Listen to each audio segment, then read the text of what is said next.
There's still to me nothing better. I know you've gone over a bunch on your show before, but there's nothing better to me than someone really believing in a martial art that doesn't work and finding out in a fight that martial art doesn't work. It was amazing through the early UFCs when it used to happen. You'll find internet videos that have it. The fact that it's still going on in 2016 and 17 has been some of the best videos ever, especially out of China, where they had that one guy had to go into hiding. He brained some fucking poor slob that thought he knew kung fu.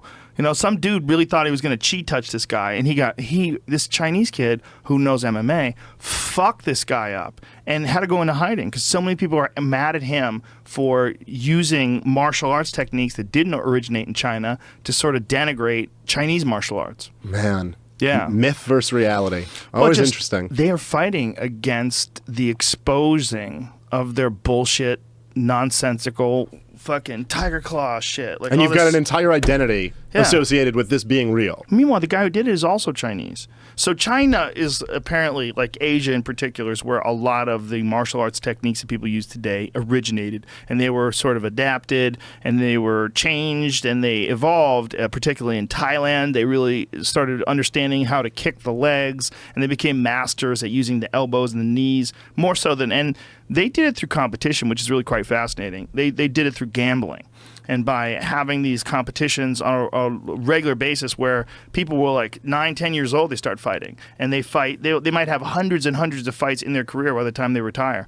They developed a real acute understanding of what actually works and what doesn't work. Whereas in these other worlds, they didn't do that. They weren't like this small island that's filled with hedonists that are gambling and kicking each other in the legs and betting on the guy kicking the guy.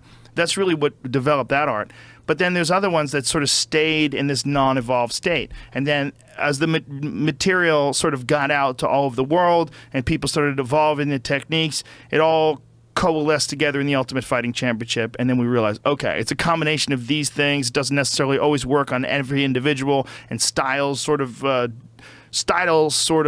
determine interactions, and athletes determine whether or not something is effective or ineffective as much as the technique itself. The athleticism and speed and power of the practitioner is very important. But all told, these are the things that we think are pretty effective. Yeah, and these are the standard techniques. Yeah, so you keep learning new information, but you figure out pretty quickly, like, okay, like wrestling and, crane kicks are not the same thing. Right. Like this guy used Western boxing techniques and Muay Thai and wrestling and jiu-jitsu and just beat the holy fuck out of this poor, did it in like 10 seconds.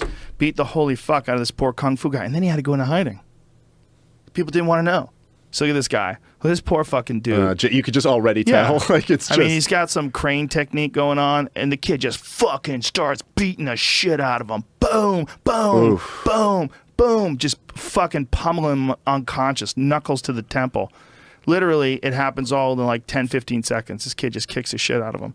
And then after this happens... And there's a guy who doesn't get hit. Like he's probably never been hit before. You know what I mean? Like, he doesn't get hit at all. He doesn't this box. Moment. He's not like used to even like being in this situation. But he must have believed that it was going to work. He must have believed that he was capable of fending off attacks.